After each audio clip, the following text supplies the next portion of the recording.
All right, this is Adi Rehab, and today we are recording our fourth episode, Green Tea with Sugar. And today I'm going to talk about a very weird term, जो कि मेरे mind में बहुत समय से थी, मगर मुझे उसका एक सही वर्ड नहीं मिल रहा था. मगर फाइनली मुझे वो वर्ड मिल गया है. ठीक है, मुझे ये वर्ड मिला तकरीबन 1 साल पहले, और ये बहुत ही चमत्कारी वर्ड है. मतलब ये वर्ड मेरे जीवन में आया और उसके बाद से सब कुछ मेरे लिए बड़ा आसान हो गया.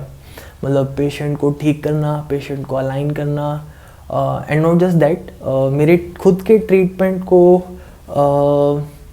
बनाना. ठीक है, उसको स्ट्रेटेजाइज करना, असेसमेंट को ज़्यादा अच्छे से एनालाइज करना. ठीक है, सारी जितनी भी चीज़ें थी वो मेरे लिए बहुत आसान हो गई.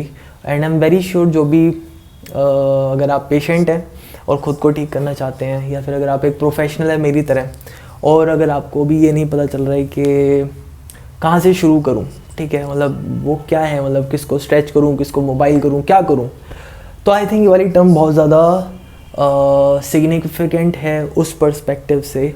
और उस टर्म का नाम है प्रोग्रेसिव एनहेंसमेंट. Progressive enhancement. ठीक है, तो ये दोनों वर्ड मतलब 2 वर्ड से मिलकर ये एक टर्म बनी है, प्रोग्रेसिव एनहेंसमेंट. एंड जो भी लोग कोडिंग वगैरह करते हैं, ठीक है, वेबसाइट वगैरह बनाते हैं, वो लोग इस टर्म से बहुत अच्छे से फैमिलियर होंगे. अगर मेरे कोई सॉफ्टवेयर इंजीनियर लोग देख रहे हैं तो उन्हें बड़े अच्छे से चीज़ पता होगी. तो प्रोग्रेसिव एनहांसमेंट बेसिकली इसका मतलब ये है कि सबसे पहले आप एक बेस क्रिएट करते हो, एक फ्रेम क्रिएट करते हो, और फिर धीरे धीरे धीरे धीरे आप उसमें बाकी के एलिमेंट्स आप उसमें समय के साथ जैसे जैसे आपके पास रेडी होते हुए जाते हैं आप उनको ऐड करते हुए जाते हो. ठीक है, so that is basically progressive enhancement. तो हम जब कोडिंग वगैरह करते हैं तो उसके अंदर जैसे एक बहुत बेसिक सा एक फ्रेम होता है. ठीक है, HTML बोलते हैं उसे. तो पहले उसके अंदर साइट बनाते हैं, फिर उसके अंदर धीरे धीरे धीरे CSS वगैरह और भी बहुत सारी चीज़ें होती हैं, उनके थ्रू फिर और कॉम्प्लेक्स एलिमेंट्स ऐड करते हुए जाते हैं. ठीक है, तो ऐसा ही कुछ हमारे साथ भी होता है, क्योंकि हमारी जो बॉडी है वो भी एक बहुत कॉम्प्लेक्स सिस्टम है. ये कोई एक ऐसा तो है नहीं कि हम कोई 1 या 2 सेल से मिलकर बने, नहीं है ना. हमारे अंदर इतने सारे सेल्स हैं और हर सेल का अपना एक अलग एक काम है. ठीक है, तो जब बात हो रही है इन सबको एक साथ काम करवाने की, एक साथ एफिशिएंटली काम करवाने की, तो यहाँ पर ये टर्म बहुत इंपॉर्टेंट हो जाती है, प्रोग्रेसिव एनहांसमेंट. और अगर आप थोड़ा सा ध्यान करोगे तो आप पाओगे कि ऑलमोस्ट जितने भी कॉम्प्लेक्स सिस्टम्स हैं नेचर में, या फिर जो हमने भी जो बनाए हैं, वो हम ऐसे ही बनाते हैं. और इनफैक्ट जब हम पैदा भी होते हैं तो ऐसा तो है नहीं हम एकदम से हम भागना शुरू कर देते हैं, नहीं है ना. हम कितना सारा समय लेते हैं और उसके भी कुछ स्टेप्स होते हैं. ऐसा नहीं कि हम डायरेक्ट चलना शुरू कर देंगे अचानक से, नहीं है ना. हम पहले सीधा लेटना सीखेंगे, ठीक है, फिर उसके बाद हम उल्टा लेटना सीखेंगे, हम ऐसे करवट लेना सीखेंगे. ठीक है, फिर उसके बाद हम अपने दोनों पैर और दोनों हाथ के ऊपर क्वाड्रपट पोजीशन में आएंगे, है ना. फिर हम वो सीखेंगे, वो सब हो जाएगा तो फिर एक बच्चा फाइनली खड़ा हो पाएगा. ठीक है, फिर वो खड़ा होना सीखेगा. ठीक है, एक बार खड़ा हो गया फिर उसके बाद वो चलना सीखेगा. यानी कि चलने से पहले कितनी सारी चीज़ें आएंगी, उसको करवट लेना पड़ा, उसको क्रॉल करना पड़ा, और फिर कहीं जाकर वो खड़ा हुआ. और फिर भागना भी, मतलब ऐसा नहीं है कि आप उसेन बोल्ट की तरह भागने लगोगे, राइट. आप पहले सिर्फ जो हो सकता है जॉगिंग करना सीखोगे, फिर धीरे धीरे धीरे आप कहीं इसको बोलोगे कि हाँ अभी इंसान भाग रहा है, स्प्रिंट कर रहा है. ठीक है, और जितना ज़्यादा एफिशिएंट होता हुआ जाएगा आपका सिस्टम, तो हो सकता है कि आप उसेन बोल्ट को भी बीट कर दो. ठीक है, मगर उसके लिए आपको बहुत एफिशिएंट होना पड़ेगा. बट उसेन बोल्ट में और आप में जो सिमिलरिटी है वो यही है कि उसने जो स्टेप्स फॉलो करे हैं और आपने जो स्टेप फॉलो करे हैं वो बिल्कुल सेम है.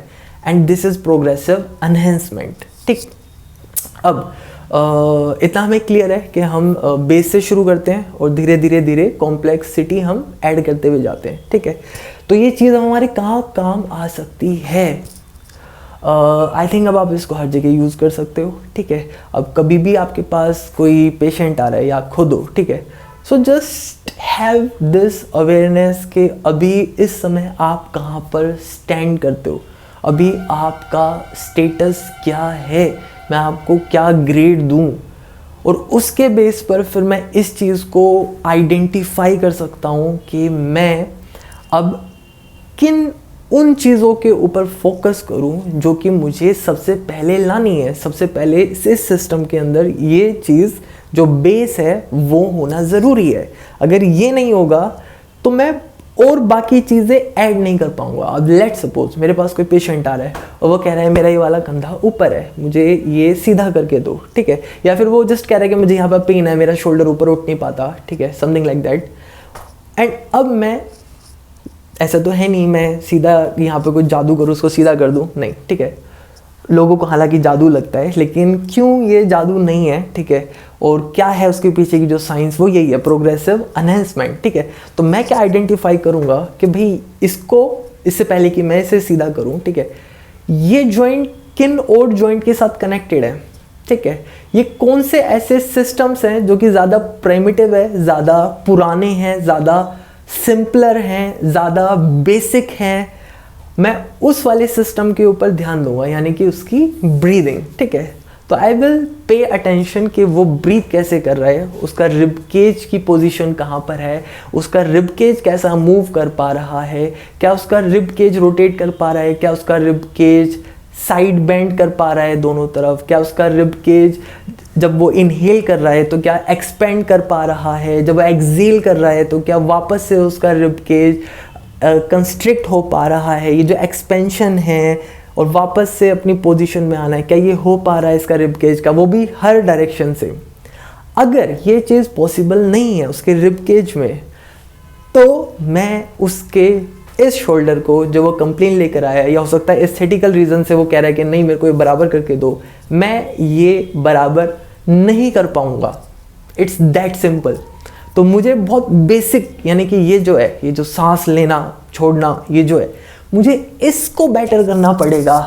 और अगर आप खुद एक अपनी जर्नी शुरू कर रहे हो अलाइनमेंट की, आप खुद से अपने आप को सेल्फ ट्रीट कर रहे हो, तो आपको भी ये ही करना पड़ेगा, ठीक है। And I am very sure जो भी पोस्चर करेक्शन करने लगते हैं, ठीक है, अपना भी या किसी और का भी, तो वो इनके ऊपर जल्दी से बहुत कूद पड़ते हैं कि यार इस वाली मसल को स्ट्रेच कर लो, या इस वाले जॉइंट को मोबाइल कर लो, या 3 टाइप्स ऑफ मोबिलिटी, या फिर 5 टाइप्स ऑफ स्ट्रेंथनिंग, ठीक है, और इसके लिए अलग स्ट्रेंथनिंग।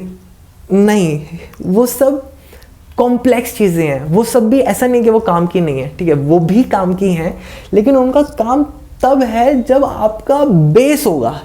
अगर बेस, एक बेस जो स्ट्रक्चर है, अगर वो रेडी नहीं है तो मैं कॉम्प्लेक्सिटी ऐड नहीं कर सकता, मैं चाह के भी नहीं कर पाऊंगा। सो मुझे कहाँ अटेंशन देनी है, मुझे आपके बेस पर अटेंशन देनी है। एक बार वो अगर आ गया तो उसके बाद अगर मैं नहीं भी चाहूँगा ना, मैं नहीं भी चाहूँगा तो भी आपकी बॉडी खुद से कॉम्प्लेक्सिटी ऐड कर ही लेगी, ठीक है। लेकिन अगर मैंने आपको बेस ही प्रिपेयर नहीं करके दिया तो मैं आपको कॉम्प्लेक्सिटी मैं दूंगा भी ना, आपकी बॉडी तब भी कॉम्प्लेक्सिटी एक्सेप्ट ही नहीं कर पाएगी, क्योंकि उसके अंदर उतनी पोटेंशियल ही नहीं है, ठीक है। तो टेक अवे पॉइंट इससे क्या हो सकता है, वो ये कि ब्रीदिंग एक ऐसी चीज़ है जो कि आपके बेस में आती है, बेस में काउंट होगी, ठीक है। सेकेंड चीज़ जिसको मैं बोलूँगा, जिसको आप फ्रेम में रख सकते हो, बेस में रख सकते हो, वो है आपका बैलेंस। स्पेशली दोनों पैरों के ऊपर अगर आप बैलेंस कर पा रहे हो या नहीं कर पा रहे हो, और इक्वली बैलेंस कर पा रहे हो या नहीं कर पा रहे हो, राइट और लेफ्ट दोनों के ऊपर बराबर, ठीक है। एंड वेट शिफ्टिंग, तो आई थिंक ये दो बहुत बड़ी चीज़ें हैं जो कि मैं पहले सेशन में, दूसरे सेशन में जितना ज़्यादा हो सके मैं लाने की कोशिश करता हूँ। First is your breathing, second is your balance on bilateral foot, ठीक है। आपका बायलेटरल स्टांस भी कैसा है और यूनिलेटरल स्टांस भी कैसा है। यूनिलेटरल बैलेंस यानी कि एक बार राइट के ऊपर भी आपका बैलेंस कैसा है, लेफ्ट के ऊपर भी बैलेंस कैसा है, और दोनों के ऊपर भी बैलेंस कैसा है, ठीक है। अगर मुझे ये बेस मिल पाता है, ठीक है, तो आप पाओगे कि अब मेरे लिए बाकी सब कुछ अनलॉक करना बड़ा आसान हो गया है, क्योंकि मैंने जो बहुत बड़ी बड़ी जो चीज़ें थी, जो बेस था, मैंने उसको अनलॉक कर लिया है, ठीक है।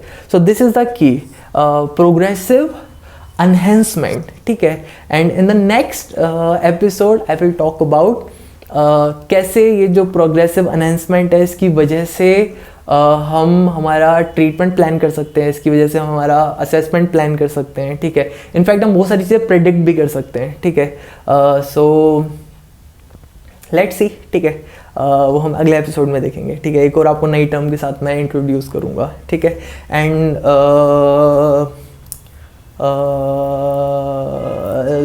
लाइक करो, शेयर करो और सब्सक्राइब करो. This is green tea with sugar with आदि रिहैब. Thank you.